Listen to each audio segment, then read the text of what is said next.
Hello दोस्तों, आप सभी का स्वागत है इसके टेक्निकल क्लासेस में।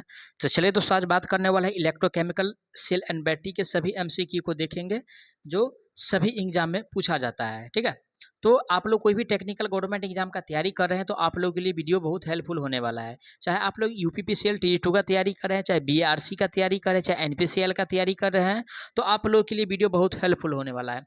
तो चलिए आज का सबसे पहला प्रश्न से स्टार्ट करते हैं। आज का सबसे पहला प्रश्न दिया हुआ है, किसी सीसा अम्ल बैटरी में प्रति सेल निगेटिव प्लेटों की संख्या होती। क्या कह रहा भाई, यानी कि निगेटिव प्लेट की संख्या, क्या निगेटिव प्लेट की संख्या। ठीक है, निगेटिव प्लेट की संख्या कह रहा है। ठीक है ना, तो देखिए दोस्तों, यानी कि निगेटिव प्लेट की संख्या जो होता है पॉजिटिव प्लेट की संख्या से क्या होता है, एक अधिक होता है। क्या होता है भाई, यानी कि पॉजिटिव प्लेट की संख्या से क्या होता है, एक अधिक होता है अगर निगेटिव प्लेट का पूछ रहा है तो। लेकिन अगर यहाँ पे अगर पॉजिटिव प्लेट रहता क्वेश्चन में तो वहाँ पे जो हो जाता है दोस्तों, यानी कि निगेटिव प्लेट की संख्या -1 हो जाता है। क्या हो जाता है, निगेटिव प्लेट की संख्या -1 हो जाती है। ये ध्यान रखिएगा, यहाँ पे क्या अगर निगेटिव पूछ रहा है तो +1 हो जाएगा, अगर पॉजिटिव पूछ रहा है तो -1 हो जाएगा क्वेश्चन में। ठीक है, तो राइट आंसर जो दिया हुआ है ऑप्शन किस में दिया है, पॉजिटिव प्लेट की संख्या +1।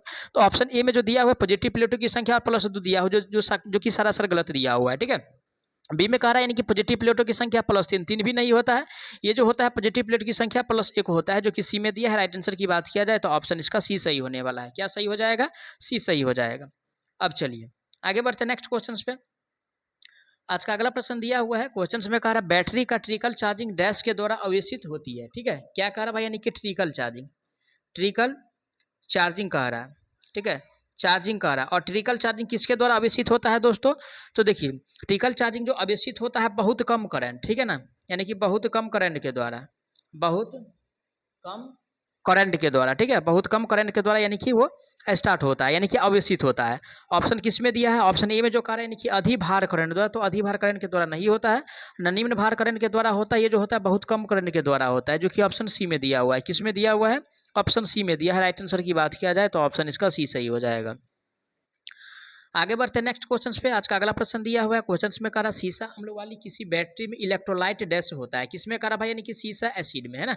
सीसा अम्ल का मतलब क्या हुआ, लेड एसिड सेल में, है ना, लेड एसिड यानी कि सेल में। और लेड एसिड सेल में यानी कि कौन सा इलेक्ट्रोलाइट का प्रयोग करते हैं, तो लेड एसिड सेल में यानी कि H2SO4 का प्रयोग करते हैं। ठीक है, H2SO4 का नाम की अगर बात किया जाए तो हिंदी में अगर देखा जाए तो घोला सल्फ्यूरिक एसिड होता है। क्या होता है भाई, घोला सल्फ्यूरिक एसिड होता है। ठीक है, ऑप्शन ए में करा यानी कि हाइड्रोक्लोरिक एसिड। ठीक है, HCl, तो हाइड्रोक्लोरिक एसिड नहीं है भाई, ना अमोनियम सल्फेट है, ना सोडियम क्लोराइड है, यानी कि NaCl भी नहीं है। ठीक है ना, इसका प्रयोग किया जाता है यानी कि सीसा अम्ल बैटरी में ओनली फॉर जो है घोला सल्फ्यूरिक एसिड यानी कि H2SO4 का प्रयोग किया जाता है, जो कि ऑप्शन सी में दिया है। राइट आंसर की बात किया जाए तो ऑप्शन इसका सी सही हो जाएगा।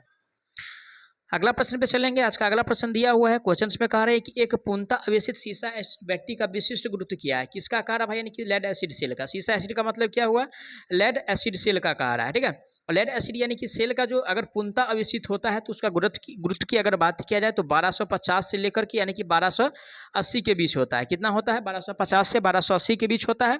ऑप्शन पढ़ते हैं। ऑप्शन एक ए में जो दिया हुआ है 1.200 दिया हुआ है। ठीक है, 1 क्या दिया हुआ है, 200 दिया हुआ है।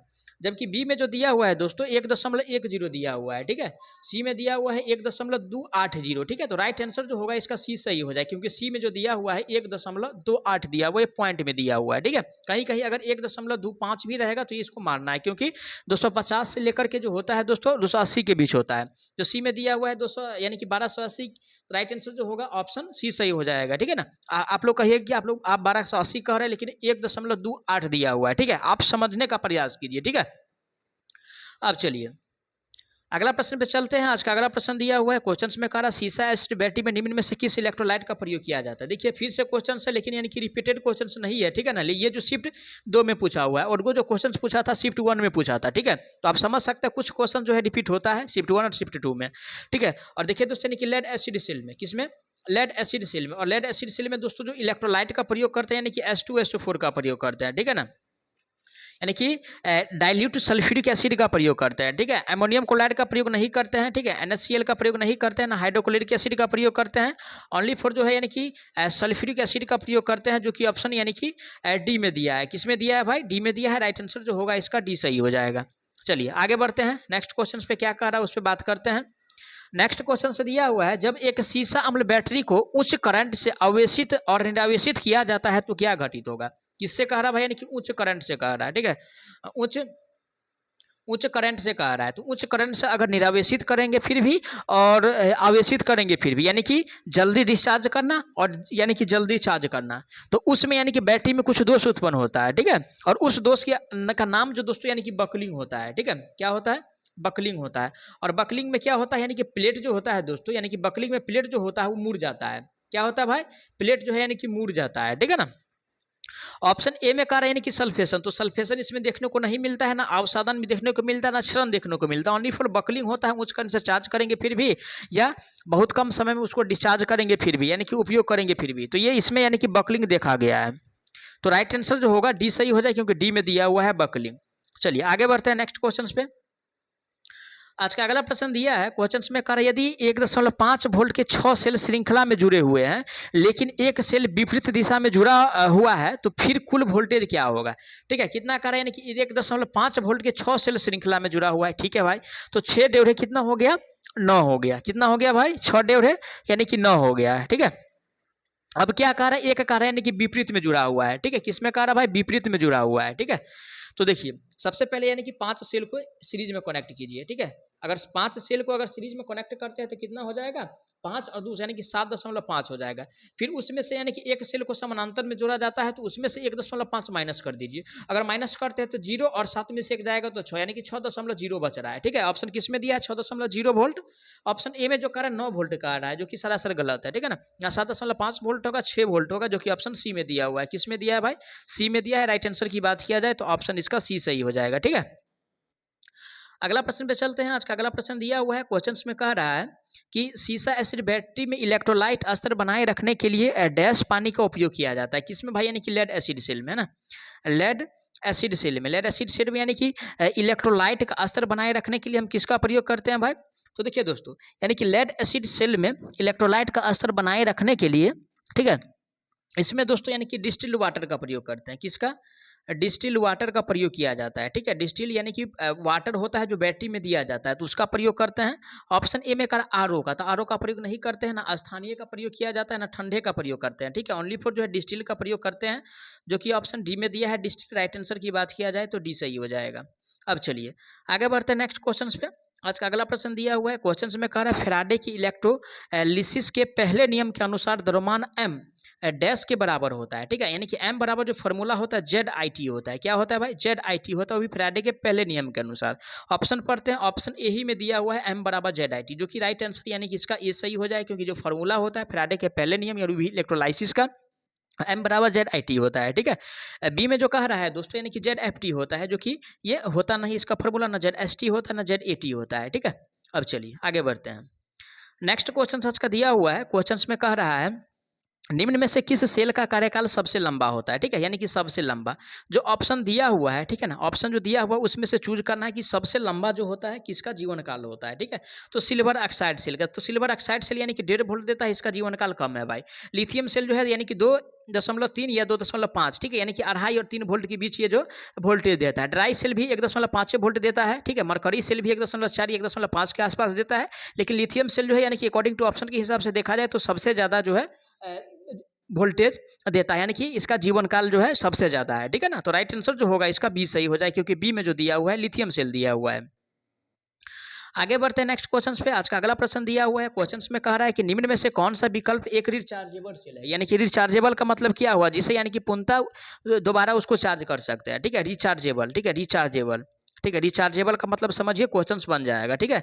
रिचार्जेबल, रिचार्जेबल का मतलब ये होता है कि यानी कि एक बार डिस्चार्ज होने के बाद फिर से उसको चार्ज करके फिर से जो है यानी कि वर्क में लाया जा सकता है, उसी को यानी कि रिचार्जेबल कहते हैं, ठीक है। तो ऑप्शन ए में कहा लेक्लांची सेल, तो लेक्लांची सेल को अगर एक बार प्रयोग कर लीजिएगा, है ना, अगर एक बार प्रयोग हो जाता है तो ये बैटरी को फिर से उसको चार्ज नहीं कर सकते हैं, तो ऑप्शन ए गलत हो गया।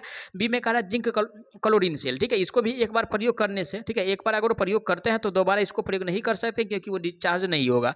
ना क्षारीय मैग्नीज सेल चार्ज होगा। Only for lead acid cell अगर एक बार डिस्चार्ज होता है फिर भी उसको चार्ज करके फिर से यानी कि कार्य में ला सकते हैं। तो राइट आंसर इसका डी सही हो जाएगा, क्योंकि लेड एसिड जो दिया हुआ है डी में दिया हुआ है। अब चलिए आगे बढ़ते हैं। अगला प्रश्न आज का दिया हुआ है क्वेश्चन में, कह रहा है निम्न में से कौन सा विकल्प एक रिचार्जेबल सेल है, ठीक है, रिचार्जेबल सेल है। तो देखिए सेम ही क्वेश्चन से रिपीटेड क्वेश्चन से, इसलिए राइट आंसर जो होगा इसका डी सही हो जाए, क्योंकि डी में दिया है सीसा एसिड। अब चलिए अगला प्रश्न दिया हुआ है, क्वेश्चन में कह रहा है बैटरी आवेशित करते समय विद्युत अपघटन तापमान डैश से अधिक नहीं होना चाहिए। कितना से अधिक नहीं होना चाहिए भाई? तो यानी कि बैटरी का क्या कह रहा है, यानी कि बैटरी का कह रहा है, ठीक है। और बैटरी का यानी कि टेम्परेचर की बात कर रहा है, ठीक है, टेम्परेचर की बात कर रहा है। और इसका टेम्परेचर जो है दोस्तों, ठीक है, इसका टेम्परेचर जो है दोस्तों यानी कि 40 डिग्री सेल्सियस से यानी कि ज़्यादा नहीं होना चाहिए। किससे भाई? 40 डिग्री सेल्सियस से ज़्यादा नहीं होना चाहिए। ऑप्शन किस में दिया है? 40 डिग्री सेल्सियस, तो ऑप्शन बी में दिया है। राइट आंसर की बात किया जाए तो ऑप्शन इसका बी सही होने वाला है। क्या सही हो जाएगा? बी सही हो जाएगा, ठीक है। अब चलिए आगे बढ़ते नेक्स्ट क्वेश्चन पे। आज का अगला प्रश्न दिया है, फैराडे के विद्युत अपघटन के दूसरे नियम के अनुसार विद्युत की समान मात्रा द्वारा मुक्त किए गए विभिन्न पदार्थों आयनों का द्रव्यमान उनके डैश के समानुपाती होता है। किसके समानुपाती होता है भाई? तो यानी कि आई एन ओ, ठीक है। एम बराबर क्या फॉर्मूला होता है? यानी कि जेड आई टी होता है, ठीक है। और जेड आई टी जो होता है तो किसके समानुपाती होगा? द्रव्यमान दोस्तों, यानी कि एम क्या है? द्रव्यमान है। और एम जो है किसके समानुपाती है? तो रासायनिक तुल्य भार, ठीक है। और रासायनिक तुल्य भार किसको बोलेंगे, है ना? रासायनिक तुल्य भार किसको बोलेंगे भाई? तो यानी कि जेड को बोलेंगे। जेड को क्या बोलेंगे? रासायनिक तुल्य भार बोलेंगे, ठीक है। और रासायनिक तुल्य भार बोलेंगे। जेड जो यहाँ पे दिया हुआ है रासायनिक तुल्य भार है, ठीक है, रासायनिक तुल्य भार दिया हुआ है, ठीक है। और टी क्या है? टाइम है। आई क्या है? करंट है, ठीक है ना। तो ये सब ध्यान रखिए। क्वेश्चन से देखिए एक फार्मूला रहता है तो फार्मूला भी क्वेश्चन में पूछ लिया जाता है, या एम क्या है वो भी पूछ लिया जाता है, या जेड क्या है वो भी पूछ लिया जाता है, किसके समानुपाती वो भी पूछ लिया जाता है, किसके समानुपाती वो भी पूछ लिया जाता है। तो देखिए ऐसे ध्यान रखिए जो आपको एक ही क्वेश्चन से, है ना, जैसे आपको एक ही, यानी कि हम जानते हैं कि यानी कि ओम का नियम आर बराबर वी बटा आई होता है, ठीक है, या वी बराबर आई आर होता है, ये जानते हैं तो आप समझिए इससे कितना फॉर्मूला आप निकाल सकते हैं, ठीक है। इसका यूनिट भी आप मालूम कर लीजिए, ठीक है। तो एक भी यानी कि क्वेश्चन से 4-5 क्वेश्चन तैयार हो जाता है, बस वही है कि दिमाग लगाना है, ठीक है। चलिए आगे बढ़ते हैं नेक्स्ट क्वेश्चन पे। आज का अगला प्रश्न दिया हुआ है, क्वेश्चन में कह रहा है, क्वेश्चन में दिया हुआ है श्रृंखला में जुड़े 10 शुष्क सेल 15 वोल्ट उत्पादन करता है, वे समानांतर में जुड़े हो तो इस सेल का उत्पादन क्या होगा? क्या है भाई? यानी कि वोल्टेज जो दिया है 15 वोल्ट दिया है। कितना दिया हुआ है? 15 वोल्ट दिया हुआ है। अब कह रहा है यानी कि 15 वोल्ट सीरीज में जुड़ा हुआ है, फिर उसको अगर समानांतर में जोड़ेंगे तो कितना वोल्टेज उत्पन्न करेगा भाई? तो देखिए डाटा क्या दिया हुआ है, डाटा ये दिया हुआ है दोस्तों 15 वोल्ट। और 15 को क्या कीजिए, यानी कि 10 से डिवाइड कर दीजिए, है ना, क्योंकि कह रहा है ना भाई सेल यानी कि 15 सेल उत्पादित कर रहा है तो समानांतर में जुड़ने पर क्या होगा? तो इसको क्या करना है? 10 से डिवाइड कर दिए, तो 10 से डिवाइड करने के बाद क्या हो जाएगा? 10 डिवाइड करने के बाद कितना क्या हो जाएगा? 1.5 वोल्ट हो जाएगा। आप लोग कहिएगा कि 10 से क्यों डिवाइड, यहाँ पे लिखा है ना 10 सेल 15 वोल्ट उत्पादित करता है, तो समानांतर में जोड़ने पर क्या हो जाएगा? उसको डिवाइड कर दीजिए, सीधा प्रश्न है ना। तो डिवाइड करने के बाद 1.5 वोल्ट आ रहा है। ऑप्शन किस में दिया है? 1.5 वोल्ट, तो ऑप्शन ए में दिया हुआ है 1.5 वोल्ट। तो राइट आंसर जो होगा इसका ए सही हो जाएगा, क्योंकि ए में जो दिया हुआ है 1.5 वोल्ट दिया हुआ है। चलिए आगे बढ़ते हैं। अगला प्रश्न आज का दिया हुआ है, क्वेश्चन में कह रहा है यदि एक बैटरी 6 घंटे के लिए 10 एम्पीयर धारा लेती है तो बैटरी का निर्धारित रेटिंग क्या होगा? ठीक है, यानी कि निर्धारित की रेटिंग पूछ रहा है, ठीक है। ये क्या पूछ रहा है भाई? यानी कि रेटिंग पूछ रहा है, ठीक है, रेटिंग बताना है। और रेटिंग की अगर बात किया जाए, ठीक है, तो रेटिंग के लिए यानी कि फॉर्मूला क्या होता है? क्या होता है भाई? सबसे पहले यानी कि जो फॉर्मूला जानते हैं, ठीक है, रेटिंग बराबर क्या होता है? एटी होता है, यानी कि एम्पियर टर्न होता है, या आई टी होता है। क्यू बराबर क्या होता है? आई टी होता है, ठीक है। तो एटी होता है, तो ए का वैल्यू कितना दिया है? यानी कि 10 दिया हुआ है। टी का वैल्यू कितना दिया हुआ है? 6 दिया हुआ है। इसको मल्टीप्लाई करेंगे तो कितना हो जाएगा? 10 छक यानी कि 60 एम्पियर घंटा आ रहा है। एम्पियर घंटा ही क्यों लेंगे? क्योंकि बैटरी का यूनिट जो होता है वो एम्पियर घंटा में व्यक्त करता है। तो 60 एम्पियर घंटा जो दिया हुआ है डी में दिया है, जो कि राइट आंसर इसका डी सही हो जाएगा। मैं आशा करता हूँ आप लोग सारा प्रश्न को अच्छा से समझे होंगे। अगर कोई प्रश्न में किसी प्रकार का डाउट रहता है तो प्लीज़ आप लोग उसके लिए कमेंट कीजिएगा, आपको जवाब बहुत जल्द मिलेगा। अगर किसी प्रकार का डाउट है तो प्लीज़, मैं बार बार फिर से दोहरा रहा हूँ, कमेंट जरूर कीजिएगा। और वीडियो अगर आप लोगों को अच्छा लगे तो प्लीज़ आगे जरूर बढ़ा दीजिएगा अपने दोस्तों तक। तो चलिए मिलते हैं नेक्स्ट पार्ट में, तब तक के लिए जय हिंद।